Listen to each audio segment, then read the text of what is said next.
Hey, what's up, sports fans? Welcome to another episode of Sports, of course, with your very own Jonah and RPF. We've got a great show for you today. As always, we've got some action in the NFL, as well as one World Series, or I should say ALCS wrapped up, headed to the World Series, and then another one happening almost as we speak. Should be out, it'll happen tonight. But a lot to get into, as always. You can always listen to us on Apple and Spotify, as well as all the other great, phenomenal podcast platforms. You can find us everywhere, and we can also be found socially on Instagram and X, as well as our own dedicated YouTube channel. Just head to any of those platforms, type in Sports, of course, with Jonah and RPF, and we'll pop right up for your listening pleasure. RPF, my friend, how are you today? You should be pretty honored. This is the first time I've spoken since Sunday night game. So it's not Tuesday. So yeah, I have a few things to say about that game. But yes, I'm fine otherwise. Okay. All right. Well, Thank you where should we start? Let's start real easily with the Thursday night snooze fest game. That was the you know what? I don't even know if I wrote it down. It was the Jaguars and let me pull up. Well, they won. How's that? Yeah. I've literally got all of my notes right here. Were it the Packers or something like tragic like that? Oh man, yeah. Now we got to do them justice and actually figure it out. Saints. It was the Jaguars. Saints. Okay. Saints. I have all my notes right here, and I literally just didn't even write that one down. It's so long ago in my mind that I thought we Yeah. talked about it already. But I thought the Jags actually, they're playing into their expectation, which is interesting. They didn't come out, they were really kind of iffy for the first month, and now they're really kind of just finding a way to win, which playoff teams have to, right? And They're not wowing anybody.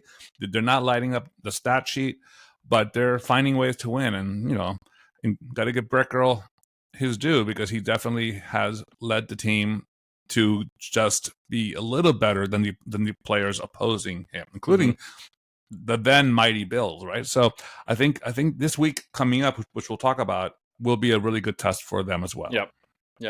All right, then we head into Sunday. No early games this week, and so let's dive into possibly one of the biggest surprises of my weekend, which is my Lions just kind of like forgot there was a game. I don't know what happened. Actually, I had a side bet with people who listen to our podcast. The bet was, is Jonah going to refer to the Detroit Lions as my Lions? If you're off the bandwagon yet. Not yet. No, but anyway, so yeah, the Ravens beat the Lions 38-6. They didn't beat them, they spanked them. Yeah, they did. That's a very valid point. It was an absolute beatdown. I mean, Lamar Jackson and that offense looked like unstoppable. Lamar Jackson looked like Mahomes. Okay, yeah, it was incredible. It was incredible. Like I just you're like, you're watching the game, you're just like, oh, there he goes. Like every facet of the game was just 10-1 in the sense of like a scale to 10-1 was all Ravens. That's not what we expect from a 5-1 team that everyone's talking about, the most fun team to watch besides the Dolphins and all that stuff. And so interesting. I mean, eye-opening, hopefully not an harbinger of things to come. I'm hoping that this is like an aberration. Here's what I think. Here's what I think for my Lions. I think it was the necessary punch in the mouth that they needed. Well, this was a big one. Yeah, well, I think that's what they needed. So I kind of equate this going back to when I pitched, and you'd always have these. Well, not always. Ideally, you'd have these stretches of performing very well, right? And you'd go through these stretches, and it's almost like the more it builds up, the more you start to live in like this like unrealistic world of your own, and then all of a sudden you have this outing as a pitcher. You have this outing where you just give up like 2 home run, like a home run, double, home run, and you're like, oh, what happened? And it really like it grounds you again, and it brings you back to earth, and you go, oh, okay, hang on. Everyone around me is very good. I still need to work at all this stuff, and so I think I hope that's kind of what the Lions have here in this week with the Ravens, is that they I think they're going to be okay. I do. Okay.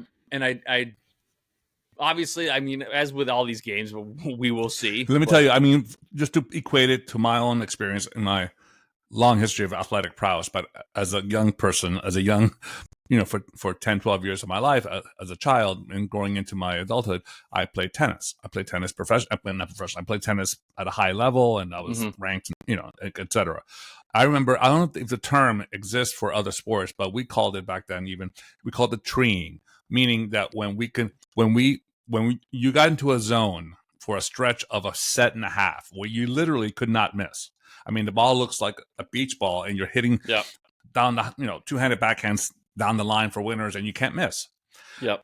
The flip side of that, if you have one really bad, obvious error that comes out of nowhere after you've been playing so well, that could really trip the other way, where you can't even hit a serve into the box. So that, to me, I'm hoping that's when I was watching the Lions, because they didn't get beat, they got obliterated.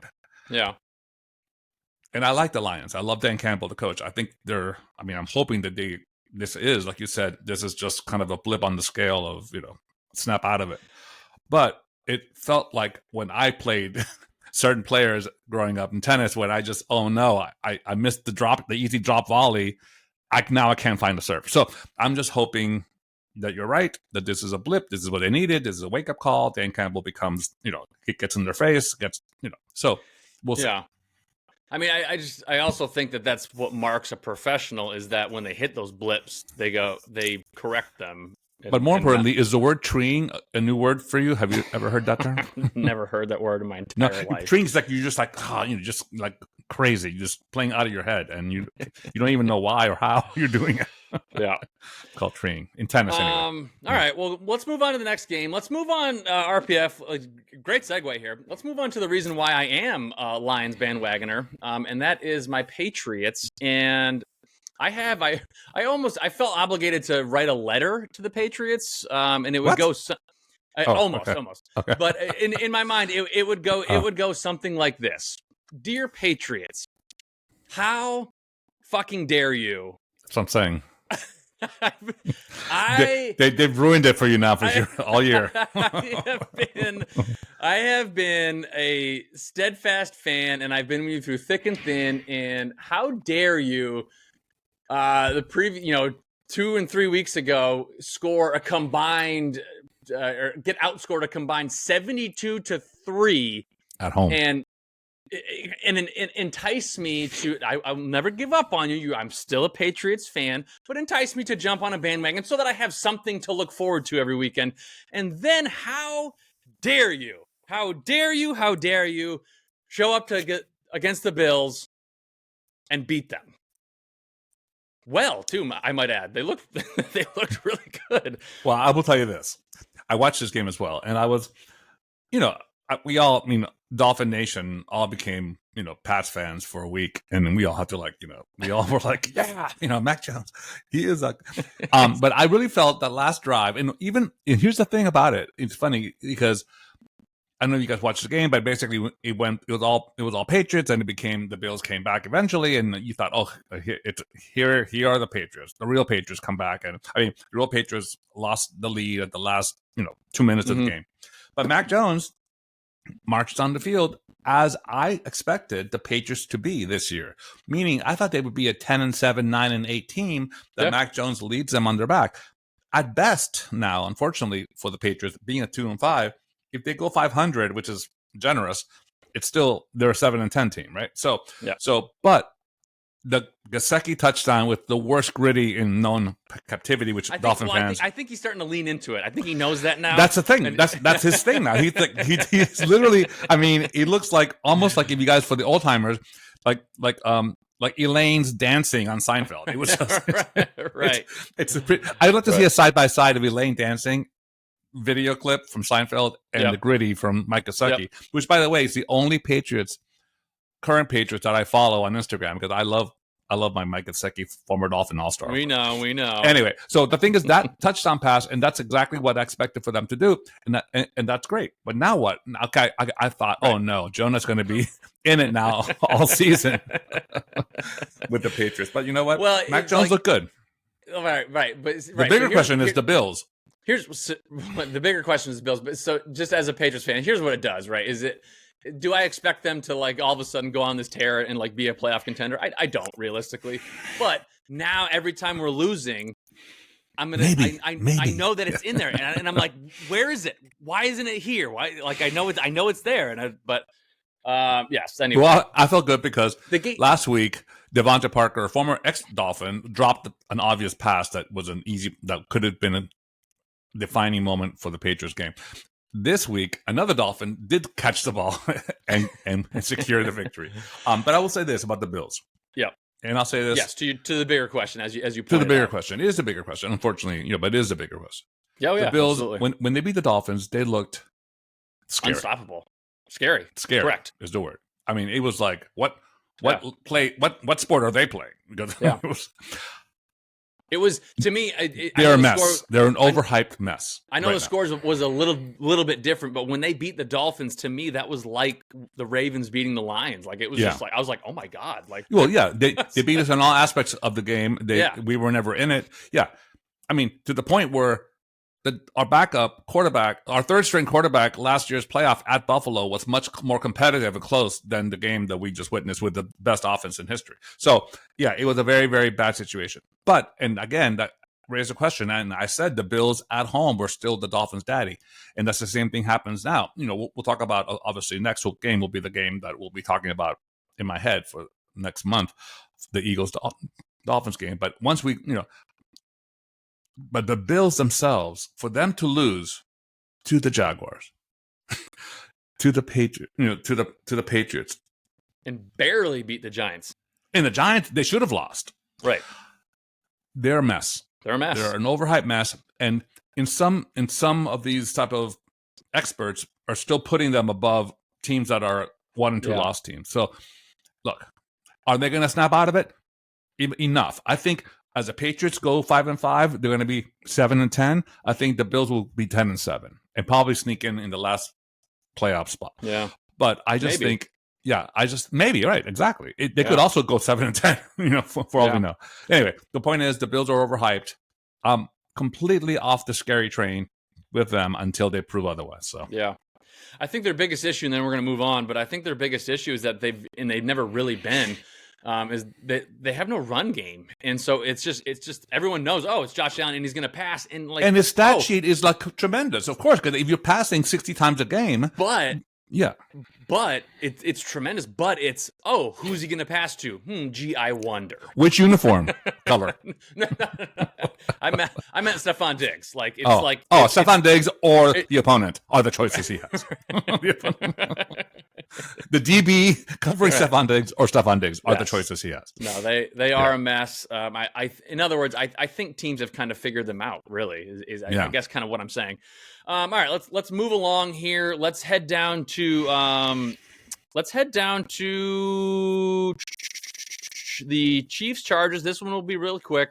I think we kind of, I think last week had posted that maybe this could be an upset, but what we didn't realize was that the Chiefs were going to show up and be like, oh, hang on, we are actually the Chiefs. The Chiefs look good. They looked good. They looked really good. That D-line, they're rushing not giving any time to we have to keep in mind that it is against the reeling Chargers who haven't, No, but the Chargers, I'm sorry, the Chargers were one surprise win away from the Chiefs for us to snap into attention saying, are they for real? They've been snake bit. Now they're, so that's a little bit, it's not the, it's not the Panthers or something, not the Panthers. Yeah, the Panthers. So Travis Kelce, by the way, the numbers that don't lie, before Tavis, he was averaging 49 yards a game. Since Tavis, 123 yards a game. So, and to quote Andy Reid said, Taylor can stay as long as she wants. I'll have a request for Taylor Swift a little later in the podcast. But excellent. Okay, but I'll sounds say fantastic. All right. I'm giving Taylor Nation a heads up. Just stay tuned for my reasonable request to the world's biggest superstar right now. Elsewhere, before we get into, let's wrap up the Sunday afternoon games before we get into your Dolphins at night.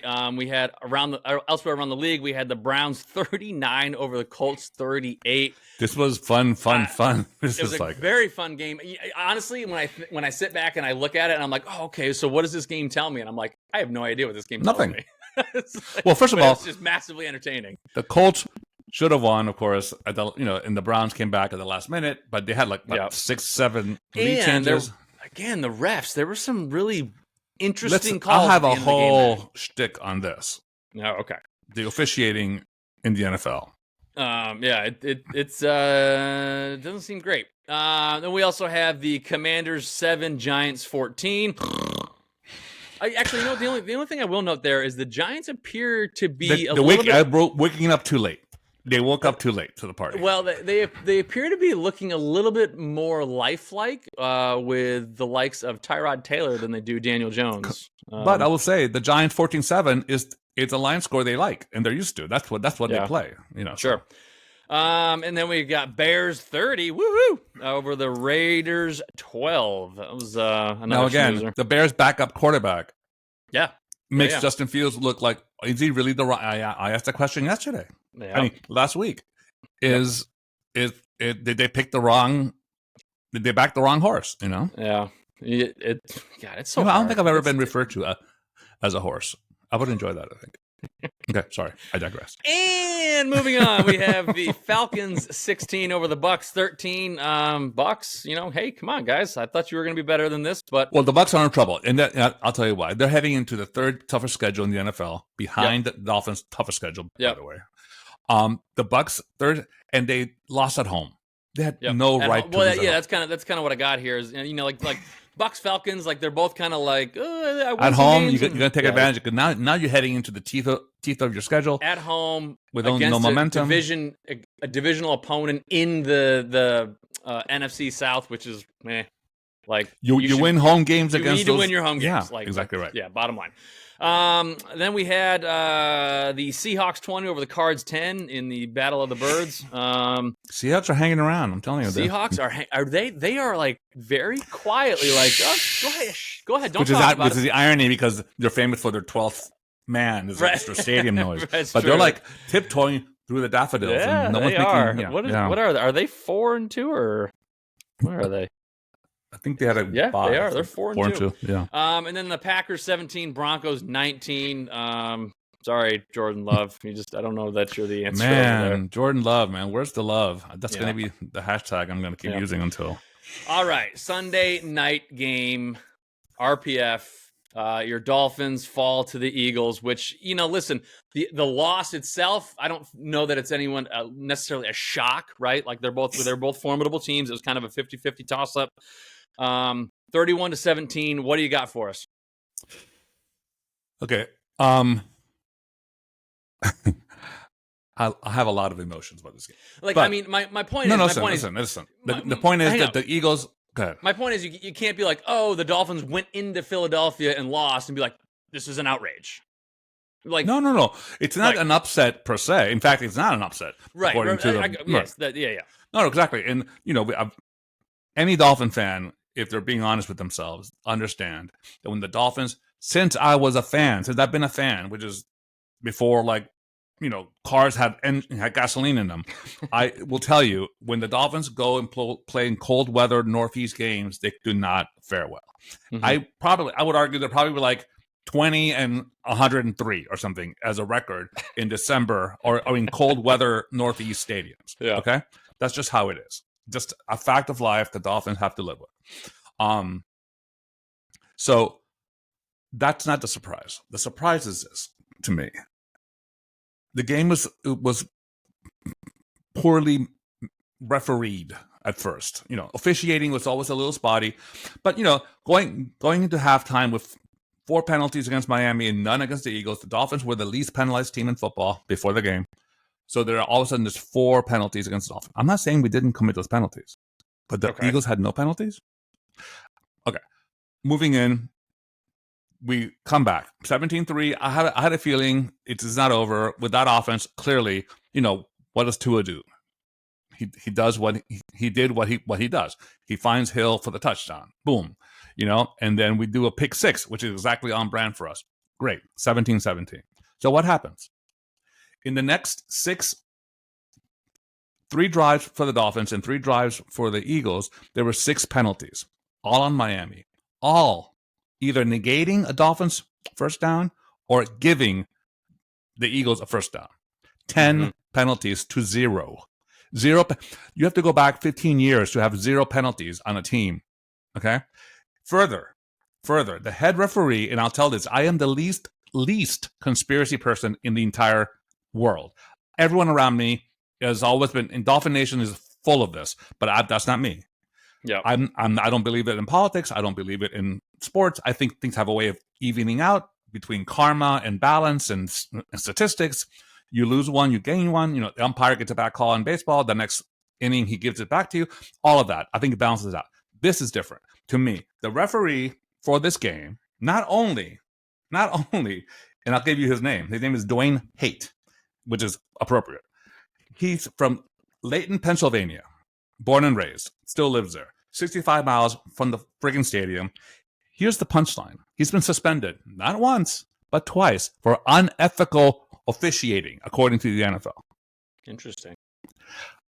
He's the guy that called 4 of the penalties. He's the guy that didn't call the face mask. That was an obvious penalty. I'm just saying, I'm going to just lay here like a big turd. And here's the solution. Why can't these penalties or lack of penalties be questioned or be reviewed? If it's obvious to the entire country that there's a face mask being yanked from the receiver and they're not called because this one guy, because he's incompetent or in the mix, is not, it's just too big a sport, too big a business, too much at stake, too much anger. I'm talking, by the way, if this was the reverse, and I'll tell you the truth, if the Eagles were penalized 10 times and we were 0, I'd be like, whoa, what is happening here? Officiating in general, take it away from Miami. This has been, for a decade at least, we've been, pass interference calls that aren't called in the end zone, or people aren't touched and they're called for interference. These type of penalties in the last 3 minutes, and pass interference, by the way, it's exponentially 64% called more often in the last 5 minutes of a game. Yeah, what? What? I mean, anyway, pass interference. Why?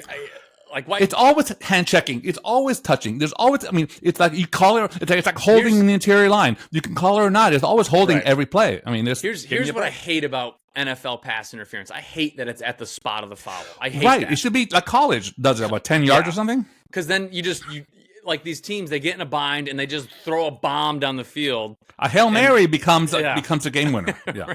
Right. Okay, listen.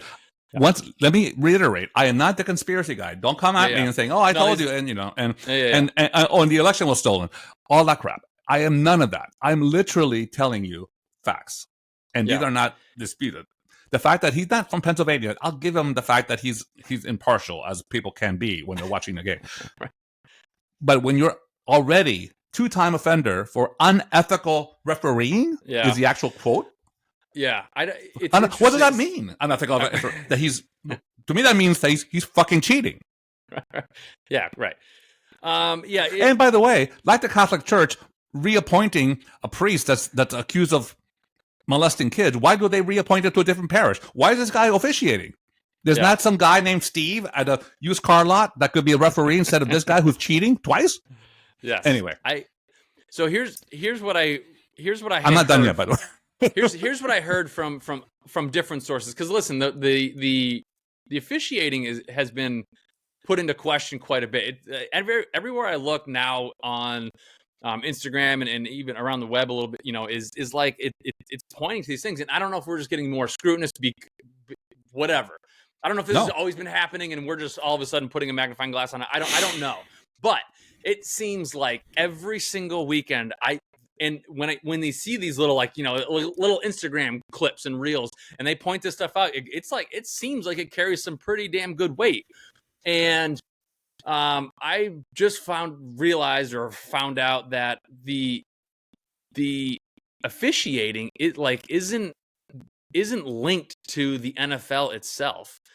And I forget who I was listening to, but they had a great point. I think you kind of touched on a second ago, is with the amount of sports betting that's happening these days and the level of integrity that the NFL itself claims to have, why are they not standardizing the referees? Why are I'm they calling not on ESPN to do it. ESPN actually just got into the NFL betting game just now. So they're the ones that have to clean this up to help the NFL understand that this cannot stand. There has to be mechanisms to correct obvious wrongs. I think essentially, to sum it up, I think why doesn't the NFL itself have 100% control over the officiating, which to what I'm gathering, it does not at the moment. And like baseball. So in baseball, you can do, to your point earlier about when the whole world can see that it was a face mask, blah blah blah. It's simple, as low entry as after the game, the officiating headquarters goes through and they go, oh, you missed that call and you missed that call and you missed that call. And if you start to miss umpires, if you miss more balls, like if you start missing calls, you get reviewed. At the end of every Major League Baseball game, the umpire gets a sheet. Yeah, but so does Angel Hernandez is always on top of the list, and he's still there. So because the reality is that they're actually not that bad. Well, here's the thing. You could, like, my mom used to say something to me, when I would tell her, "Oh, I only did that once." She was like, "You know how many times a murderer kills? Usually once. You're still a murderer." You know what I'm saying? These people can blow a game with one bad call, and they have 9 good ones that no one cares about in the second quarter. I'm just saying it takes once that's to why murder. There's a threshold. It's not just one bad call and you're out. But unfortunately, the bad calls seem to be exponentially determinative of outcomes of games, and that's the issue I have. Okay, moving off the officiating, because it just needs to be addressed. It can't just be like whitewash, because it's too much money at stake. That's the part they listen to. It's too much money at stake. That's why I think this is going to be addressed. Moving beyond that aspect of it, the Dolphins did get defeated, but I think honestly, as a Dolphin fan, and Dolphin fans know this, at 17-17, we had them right where we want them. We had we couldn't run at first, we couldn't do it, but we had them. All of a sudden, we were able to move the ball. And into Tua, his biggest fault was, of course, that long drive we had in the third quarter, and he threw a pick at on the 10-yard line, and that was a bad throw. And that's completely football. I don't mind losing when we play football. I do mind when it's his Dwayne Hate from Pennsylvania throwing flags that don't exist. All right. So the last thing I'll say second to last thing I'll say with the Dolphins is that, there's 3 quick things. The Dolphins, the quote from The Athletic, which I love, as you know, it's my favorite type of place to read sports. The quote to conclude the week said the following: without attribution, without a byline, without just a statement of fact, the Dolphins are fun, but the Eagles are tough. Fuck you. Honestly, if I was the Dolphins coach, McDaniel, I would have this blown up into a poster on top of everyone's locker. The Dolphins are fun. You're the girl I date, but I'm going to marry the Eagles. Really? Okay. That's what I think should really wake them up. And speaking of fun, so the NFL has now imposed their will and forced the Dolphins, which McDaniel, the head coach, made it very clear that he had nothing to do with it and would never otherwise agree. But Hard Knocks in season, which I know you've seen that one, that's basically Hard Knocks, like, the documentary that takes the players on and off the field and follows them around. They did an in season one with the Colts last year that was really fascinating. This year is the Dolphins. So imagine the characters between the head coach and Cheetah and Tyreek Hill and Tua's ascension and all the weapons they have, and all. So it should be Jalen Ramsey. So it should be a very, very obviously fascinating. It's going to be, to me, in sports, the must-see TV series of the past decade. It's going to be fascinating to watch. And the last thing I'll say, there's 10 games left for Miami, and there's 4 of them that matter. No offense to your Patriots coming up. Until we beat you, but go ahead. Well, we'll talk about that. The Chiefs in 2 weeks in Germany, in Frankfurt. The Jets on Black Friday for the first time ever, a Black Friday game in the Meadowlands. The Ravens in Baltimore, which now all of a sudden looms large. And then to end the season with Buffalo coming to Miami. So those are the 4 games that I'm really pointing to that will be just about, will should determine everything unless something wacky happens. But listen, I'm not being a sore sport. I think the Eagles probably maybe would have won or would have been really, but it would have been a football thing. It would have been like, oh God, sports is great. How exciting was that? It just deflates the fan base for real reasons, and this is a real reason. I think the NFL owes it to itself and to us, to all fans, to really take a look at that. Right. And so, as I view this from impartial eyes, I do think, regardless of officiating, I do think the Eagles would have won. I'm only saying that because of what they did abnormally to the Dolphins, right? The Dolphins Tua has been having a tremendous season. Are they the lead as a team? Are they the leading rushers in the league? Mm-hmm. Yeah, right, easily. And then Tyreek Hill is unworldly, right? And so then I look at the stats, and it's Tua 216 for 1 TD and an interception. Raheem Mostert 45 yards. Tyreek Hill 88 yards, and it's like they checked all the boxes. The Eagles defense went in and said, okay, Tua kind of kept everyone in check. They kept more than hold them. Yes, they held them in the first half for sure. We had -7 yards, the least yards in 30 years in any NFL game. It was crazy for the leading rushing team. Which, by the way, Achan's not there. He's hurt. He's the leading rusher before Mostert. But anyway, but -7 yards is unacceptable. But what happens was that what we don't see there, that Mostert had 56 yards in the third quarter, and all of a sudden we had and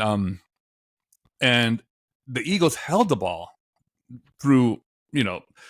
By the way, the last thing I'll say about the Eagles, can we just somehow put a stop to this ridiculous, whatever it's called, the butt push, the quarterback scrum, the rugby scrum, ridiculousness of this, and why? And that's Wayne, why? It's not football. First of all, he's gonna. What do you mean it's not football? It's gonna happen when someone's gonna. The guy says hike, and the football goes forward. With like 400-pound, offensive lineman pushing your back. I think until one guy breaks his spine, which is gonna happen, because these offensive linemen are trying to be the hero for all mankind. Anyway, is that really interesting? Is that really the way we're gonna see games end now on fourth and 2 with quarterbacks being like pushed? Yeah, if through, you can't beat it, it is. It's going to have to be officiated or regulated, I think. No, in my opinion, 100% not. Okay, that play is 1,000 times safer than a pass across the middle than Julian Edelman going across the middle. Well, Julian, thank God, is short enough he can duck most of these hits. But no, listen. I hear all these gripes about the tush push or the tush push. I hate. What is it? One. The other one is the brotherly. I forget. There's another term for it. But it's called rugby. Scrum. But listen, right. This is like the shift in baseball. If you don't like it, then defend it. And they regulated it. Which I don't think they should have. They absolutely should have. Oh my God. No. By the way, baseball, which we'll get to, is completely back. They should not have regulated that. They should have told. Absolutely. Oh my God. They should have told hitters, "Hey, you want to learn how to hit? Then just hit it the other way." Oh, such a pitcher mentality right there. Okay, put a pitch clock on him. That doesn't work for the pitcher. I was all for that. That's true. So you're fair in your irrational biases. Okay, I'll take that. You're equally irrational on both sides of the fence. All right. Well, now that RPF has taken up all of our time on the Dolphins game, we've got about 3 seconds to go over the Monday night game. We did not. We've got about 3 seconds to go over the Monday night game, which was actually quite a shocker. I called it. I did call it. I'm sorry. I called the Vikings over the Niners. Yeah, what was it? 22-17. Oh, by the way, if you go back and you look at all these scores, is this past weekend in the NFL, was this the most 17 points scored in games ever? I think it's the lowest score. I mean, I just noticed across the board how low scoring, except for the Browns and whatever. Because that was interesting. Very few teams hit 30. Even the Eagles and Dolphins, the Eagles just hit what, 34? 31 or something. Anyway, Dolphins and 31. 31, right? And we thought for sure that'd be the halftime score. We'd be like, yes. So yes, I think that was a low scoring. It's been a low scoring. So the 49ers got beat by the Vikings. Are they in trouble? Yeah, I think so. I think not only that. I think this week coming up, which I guess we'll talk about next. This could be potentially talk about another game of the year. This has the potential to be epic because, again, the trajectory of down versus Bengals going up. Bengals at the 49ers. The fan base in San Francisco is not going to tolerate 3 losses back to back to back. So and Joe Burrow knows he has to win in order to kind of contend, put the Bengals back in that category. So this is going to be 2 forces of nature coming at you. And by the way, Brock Purdy is human, and I've always known it. And and so look, and by the way, this tells me everything that without McCaffrey and Samuel playing every down, Brock Purdy doesn't have enough weapons to really, really put his foot down. Yeah, and he looked bad. I'm sorry, those picks were bad. They did not look good. They were. They did not look great. It was. Are they in trouble? I don't know if I'm going to go that far yet. Not in that division. But it was eye-opening to the point that you just mentioned. It was eye-opening that how reliant they are on having everybody healthy. They don't appear to be too deep in the roster depth chart.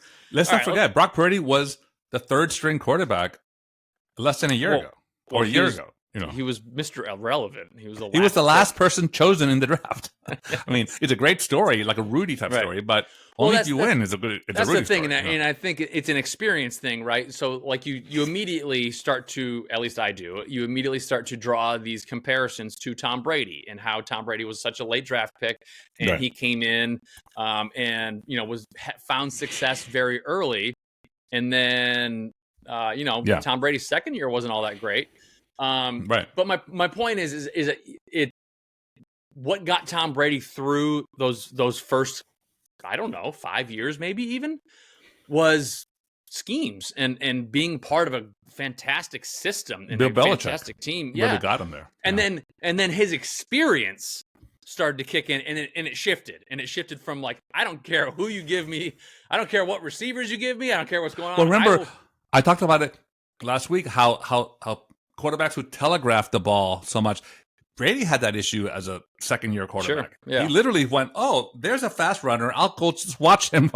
And he got over that in a minute. I remember watching him one game to the next, and he just stopped doing that. And it was like, okay, he's going to be good. And so, those are the similarities I see in him and Brock Purdy. So my point is, I think Brock Purdy right now is just yes, he relies on his binkies and his whoopee blankets. He needs Christian McCaffrey and he needs Deebo Samuel. Wait, are you calling Samuel or McCaffrey a binky blanket? That's what I want to know.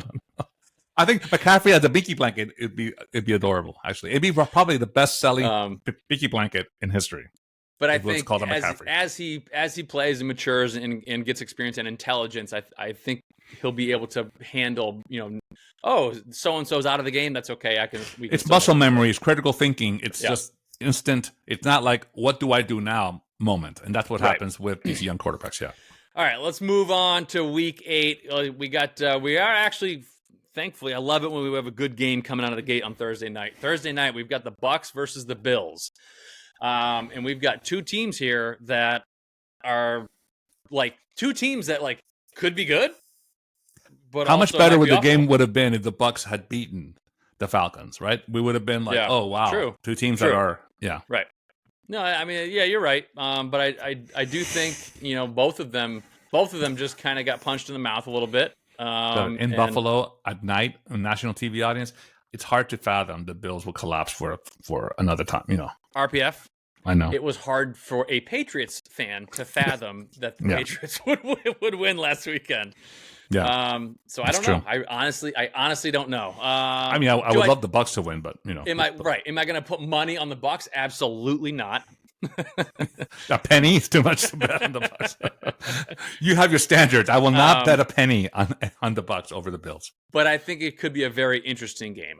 By the way, even now in week 8, in the beginning of the season, to kick off the season, if I would have told you on week 8 we'd be having this conversation of the plausibility of the Bucs going into Buffalo on a national TV game, and even having that moment, you would have been like, right. Me too. I would have been like, I wish.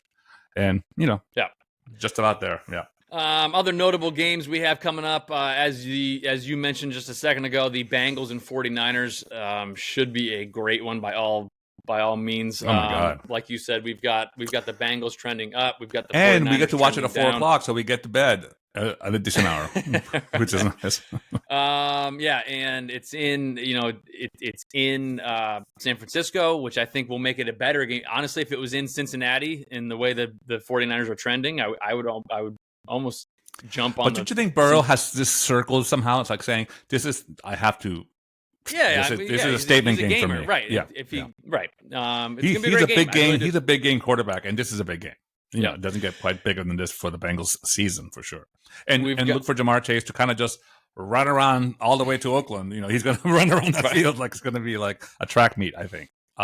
With Jamar Chase. Yes, he will. Another one we've got is the Browns and Seahawks. Both teams sitting at 4-2, I do believe. That was my sleeper game of the week. That could potentially be. Now, potentially, it's going to be a very interesting game. It's going to be a very interesting game. The Browns' defense is just they are. Although, did you see Nick Bosa last night? I mean, he was always. I mean, the fact is that Kirk Cousins. I don't know how he didn't get sacked. He literally looked like he was sacked 8 times because he was in the middle of like 6 defenders, and Bosa's big paws are on top of him, and he's like squirts out the ball somehow. I mean, you got to love Kirk Cousins in the middle of all this kind of upheaval and tough season. But Bosa, man, he looks. Yeah, I mean, he just signed the world's fattest contract and stuff. And by the way, more importantly, to my pop culture side of my life, he is now the official spokesperson for Kim Kardashian's Skims for men. And they just dropped yesterday the whole campaign. And Chris McCaffrey, talk about a binky. And not Chris McCarthy. Nick Bosa looks. I'm sorry, I'm confusing you. Chris McCaffrey is a spokesperson for Skims. I completely confused them, but they're both kind of like studs, in the middle of a sea of ugly people.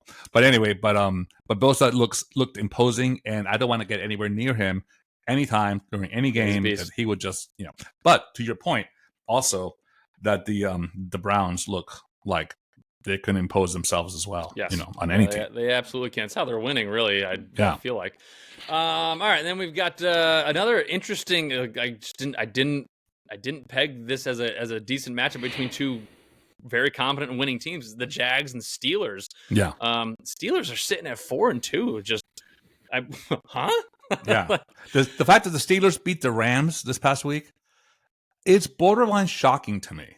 It was to me. Like you think it like across country, like the travel, like the thing, all of it, and all of it. And all of it. Cooper Kupp is back. All of it. Yeah. And they didn't see. I mean, the score seemed closer than the game was, and they were never out of control of that game. And and it was again, that's well coached team. That's a quiet strength. Show me, not tell me type of I can't think of one quote from any. First of all, I can't think of any players on the Steelers, let alone if they're saying anything interesting. But the thing is, they're just. I mean, Seahawks and Steelers, these type of teams are just like stealth, like stealth bombers. Yeah, definitely. All right, and then real quick, tell me if you got anything that you want to touch on these ones. We've got Jets versus Giants, Falcons versus Titans, Texans, Panthers. Rams, Cowboys, Vikings, Packers. Rams, Saints. Cowboys, by the way, I circled it before the season started as game of the year. Oh, my God, this is going to be fantastic. And I will tell you, though, this game, the Cowboys are still Jekyll and Hyde. The Rams could easily win this game by 3 touchdowns. No one would be surprised. No one would be surprised. Saints, Colts, Eagles, Commanders. Ravens, Cardinals, another battle for the birds. Chiefs, Broncos, Bears, Chargers, Raiders, Lions. Oh my God, nothing. Nothing. And then, of course, RPF. The big one for us, if anyone, those who listen, our faithful listeners know, we have, it only happens twice a year. It only happens twice a year. We have the Pats versus Dolphins. I'm actually more worried about this than you would think. Not for the reasons you may think. I'm actually more worried because, again, my beloved Mike Gesicki, my beloved Devontae Parker, these Dolphins players that loved and thrived playing in the heat you think they're in gonna Miami. Have a revenge game? I think revenge on afterburners. I'm hoping that Mac Jones realizes he's not really good and doesn't remember he's not supposed to throw the ball to them. But I think Devontae Parker could be like, Tyreek Hill, I'll take that. I was you 5 years ago. I don't know. Look, I think ultimately the Dolphins will win, but I think into the third quarter it could be like a one-score game, and I'm kind of worried about saying that out loud. But I do think, again, remember, division games against opponents are always tougher than people expect them to be, and because the records don't mean that much because they just know each other so well, and Belichick has really been embarrassed the past, and Belichick had one of the best strategies to play against the Miami offense that was most successful. And they took Tyreek Hill and Waddle out of the equation the first game they played because of the deep safety drop. But at the time, we didn't have that running game. Against the Eagles exposed the fact that we may not have that running game that we thought we had. So again, by the way, and the big point is that for the Eagles game, the Dolphins had, we didn't have oh my God, our D-backs were completely decimated. So this week, by the way, could be the return of Jalen Ramsey. It's going to be official in a day or two.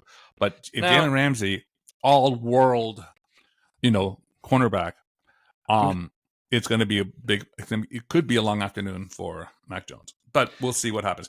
Phillips, by the way, our end rusher, who Van Ginkel, your favorite, replaced and had such a big game against the Patriots. But Phillips at the Eagles was the one disrupting everything and sacked. And so anyway, so I think we'll be okay. I don't think it'll be a blowout as much as we hope it would be. I'm just curious because it kind of sent off a flag in my head. You mentioned that you didn't have a running game against us last time, and I'm just curious if Raheem Mostert's 18 carries for 120 yards and 2 touchdowns is it was a day off. No. What it was for Dolphin fan, I'll tell you what, it felt like those back in the day when we had before Ricky and after Ricky, we had these one-offs. We have one runner do like the A train. Ajayi would run for 120 yards, and then we'd be, oh my God, we have a running game, and then he'd have 18 yards the following game. So I think we felt like this could be a one-off because Mostert is not 26; he's in his 30s. He's had, and I think the fact that they were able to neutralize the running game by having more drop back safeties and linebackers were dropped.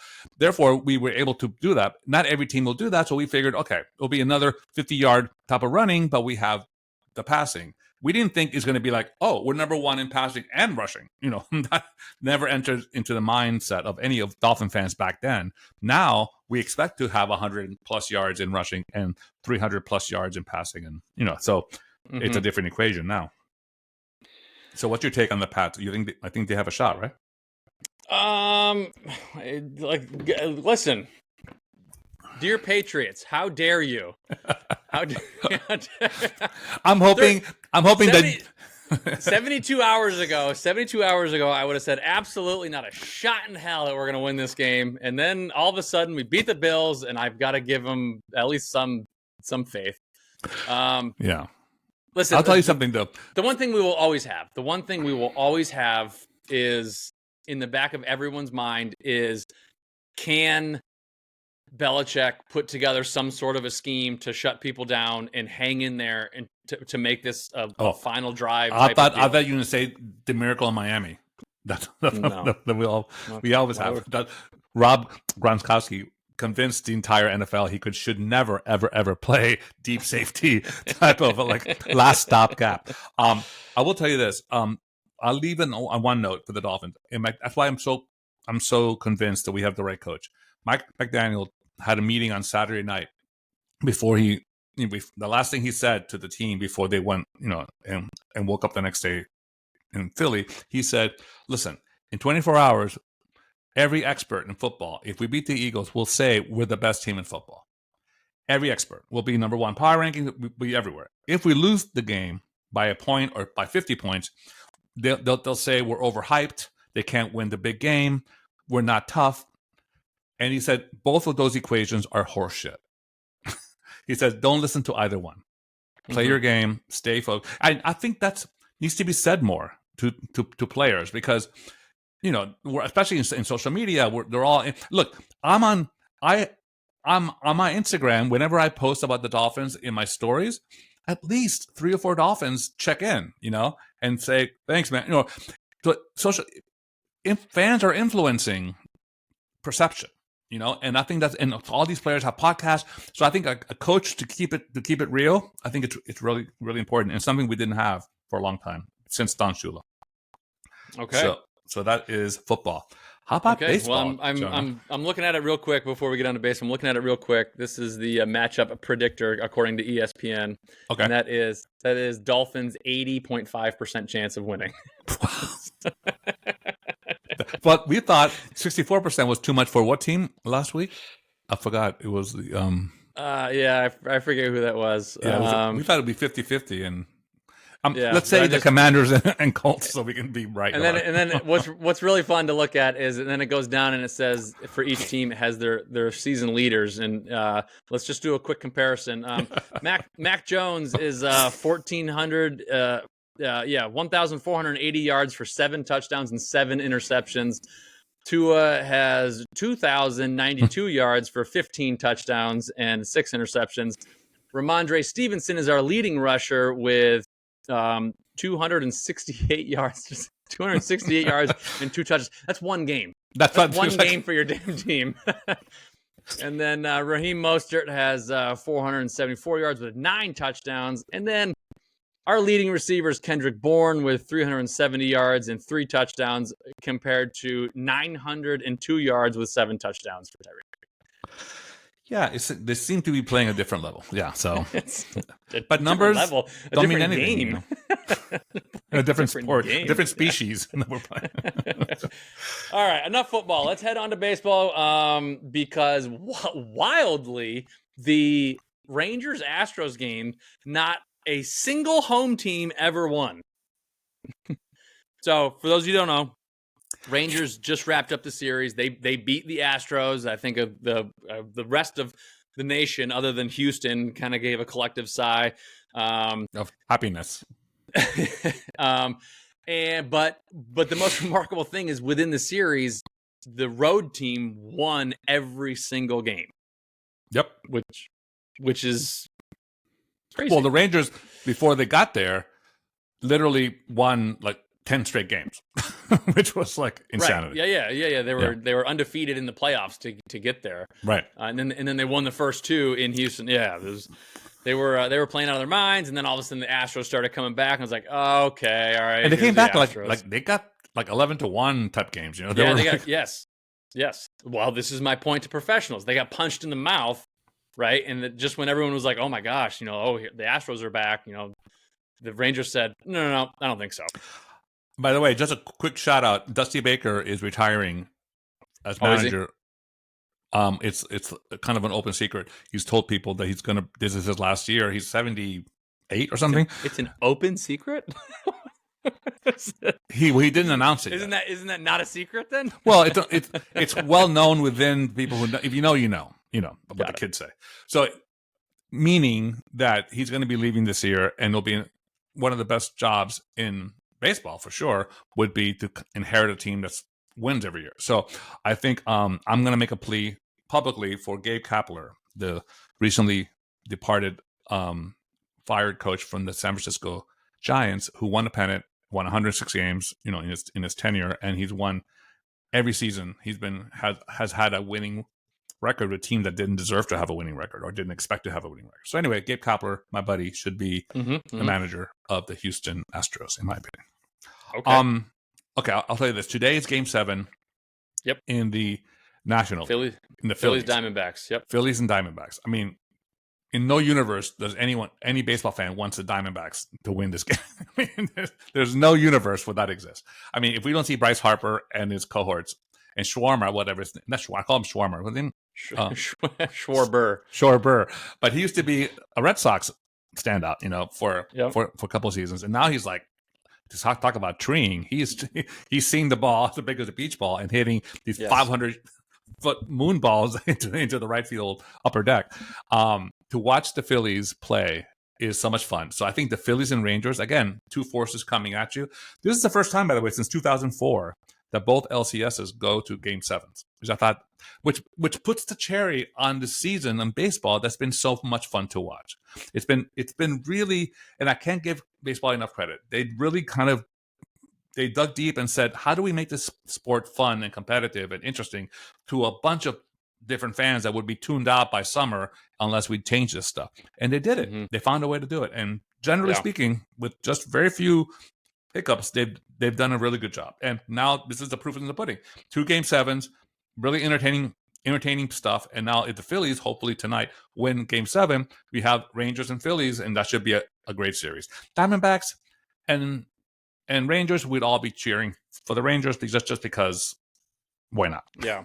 Well, I feel like that series would just get lost, like over in the Southwest. Yeah. It'd be like when Milwaukee and Toronto would play or something, or whatever. It'd get lost in the country, like it. Yeah. Yeah. You think about the gap from Dallas to Phoenix, and it's just like there's barely anything in between. So it's cactus and people standing in front of the 7-Eleven looking. I mean, it's gorgeous. It's absolutely beautiful. You've driven through West Texas lately? El Paso, yeah. It's Paris. I was thinking more New Mexico to be fair. Okay, but that's terracotta. Did you forget there's another state in between the two? Yeah, I didn't forget. You kidding? It's Santa Fe. It's gorgeous poetry and terracotta as a color. So yes, I am all in for hopefully the Phillies winning tonight and having a really fun World Series. Yes. What would be fun is to watch Schwarber and Harper, Bryce Harper, in the excitement that they are, go up against the excitement of the guy who Adalis or whatever. I forget his first name. Garcia. Garcia is his last name. the AL. Apologies. He's had like 5 home runs in 3 games or something crazy. He has been. He's exciting to watch. Yeah, and pulled, down opposite field down the line. He's as surprised as we are that he's doing this. he's like, what's happening? If you watch his home runs, I don't think he is, because he stands at home plate and I know. However you feel about it. What I do like about this, I don't enjoy when he first did it. I don't really enjoy how he hit a home run. It was a big home run, but it was in like the 6th inning. It wasn't like a game winner or anything, and he pimped the hell out of it. I mean, he stood at home plate and watched this thing. No, he did. Can I tell you something? That's something. And then he slammed his bat. Yeah. Okay, listen. Given the time of the game in which it happened, and it was kind of insignificant. Not to mention they went on to lose that game. I wasn't a big fan of that. I'm not a big fan of most of the home run celebrations. Most, not all. Like some of them I love. Okay, what I do love about this Garcia fella is that after that, the Astros hit him on purpose. Mm-hmm. And the benches kind of, nothing really happened, as it never does, but benches came out, they cleared, and there's a scuffle. Put him up. And what I do love is that, so all of a sudden Garcia became the villain, and he said, bring it. And he went on to hit like 3 or 4 more home runs and just destroy the Astros. And like, he was like, all right, bring it. It wasn't close. That's what I love. It wasn't close. He put his I'll say this. I'll say something that's controversial. Not unlike when predominantly when African American athletes in football score a touchdown and they have this great swaggy type of celebration, and the Latin guys are more like posers in baseball. They're like there's douches in every country, in every sport, in every race. But I'm just saying, like I remember when my father would play, baseball with us in the backyard. Whenever he did something fun that would upset us, he would just like throw the glove down and do a little dance. It's just like, I think the Latin culture is just kind of presentational and kind of like showmanship type of thing. I think you're absolutely right. And the sixth inning in the game, so important. Like, tamp it down. There's ways you can flip the bat and run around the field. You don't need to do this whole. Well, to your point, did you see Jose Altuve in his ninth inning home run last night? Yeah. He hit it. I mean, he was around the bases and like. Well, Altuve generally can't believe he's there. He's always running around to make sure that he scores a goal, that he scores the run. Altuve is the other exception, in the sense that, Altuve is Exhibit A why the Astros absolutely were cheating on the signals because, anyway, I can't think about that because it's a whole different discussion. But Altuve, he's like the. But yes, no. So the celebration that we're talking about, the sixth inning, blah blah, where it was quite flamboyant and flagrant. Well, he deserved to be flunked. Listen, for sure. You ninth inning, and you either not even puts your team ahead. Ninth inning, maybe you're already winning by 1 or 2 runs, and you hit a 3-run shot to put it up, 5 runs. Absolutely, because you essentially just sealed the deal. Right. So yes, absolutely, you get your bench hype, you do all your stuff, blah blah blah. I think in the sixth inning, you just shut the fuck up and run around the bases. Right. To me, it's like when it happens late in the game or in a big moment. Yeah. To me, it's a natural emotion taking over. Balaba's better than Big Papi when he hits in that ninth inning and he just does this. Right. Yes. But it's natural emotion taking over your body, which is fun to see. Right. When it's in the first inning or something like that, you can tell it's like prefabricated. Yeah. It's scripted. Yeah. It's scripted, and it's like, oh, if I hit a home run today, this is what I'm going to do. Like, Speaking of scripted, good segue. All right, let's do it. I'm asking. This is a plea to Taylor Nation. Oh, and for the people who don't know, that's Tavis's. That's the first part of the Tavis trailer. Although Tavis is trending on X. I don't. Well, yeah, of course on X. I know on X, but so is Two-Headed Monsters and and Republicans Don't Lie. So anyway, so here is the request. I'm asking Taylor Swift as a Swiftie, as someone who loves Taylor Swift. Are you listening? Taylor, are you listening? Okay. Taylor, are you listening? I'm asking Taylor Swift as a true Swiftie, as someone who literally loves her music. I've been with her through all the eras, all of them, from Tim McGraw's Tears in the guitar to all the way, which by the way, I just conflated 2 songs from the early days, to Love Story, to Reputation, to 1989, which by the way, 2 weeks, Taylor's version, can't wait for that, huge. And then all the way through Folklore, Evermore, all the way to Midnights. Taylor Swift, I'm asking you, please, 42 minutes before kickoff in Frankfurt, Germany, have your first fight with Travis Kelce. Just something stupid. Just say, really? Is that what you really meant? Or something like that. Get in his head a little bit. We just need that little edge because last week's Chiefs game, they look unstoppable. They look like the mighty Chiefs again. And we can't have that in Germany. So I need Taylor Swift to just do a Swiftie a solid. Just not a big fight. I don't want any drama. That's too much. You don't even need a fight. What's that? You don't need a fight. The stats are when Taylor shows up to the game. You just who's to say that she's not going to go to Germany? Her tour starts in. Well, actually, her tour will be in South America then. Okay, yeah. So maybe she won't come. Oh my gosh. Yeah, okay. See. So maybe okay. So I still want Taylor Nation, and I want all the Swifties out there to kind of pull together just for this one request I have. You can skip Christmas. You don't have to give me anything else. Just for one moment, all of us have positive energy. That Travis maybe drops a ball here and there, maybe doesn't catch the game-winning touchdown in the fourth quarter, just becomes more of a human tight end and not so much a superstar that he is. Okay, that's just my one request. Thank you, Taylor. All right. It's as simple as that. And thank you so much for listening this week. Taylor Swift and all of your Swifties, I hope you were listening. Please do my friend RPF a solid. We will catch you next week. You can listen to us everywhere you listen to your podcasts, Apple, Spotify, all the great platforms. You can find us socially on Instagram and X, as well as our dedicated YouTube channel. Just head to any of those platforms, type in Sports, of course, with Jonah and RPF, and we'll pop right up for your listening pleasure. RPF, I will see you next Sunday on the gridiron for the Patriots versus Dolphins. Epic.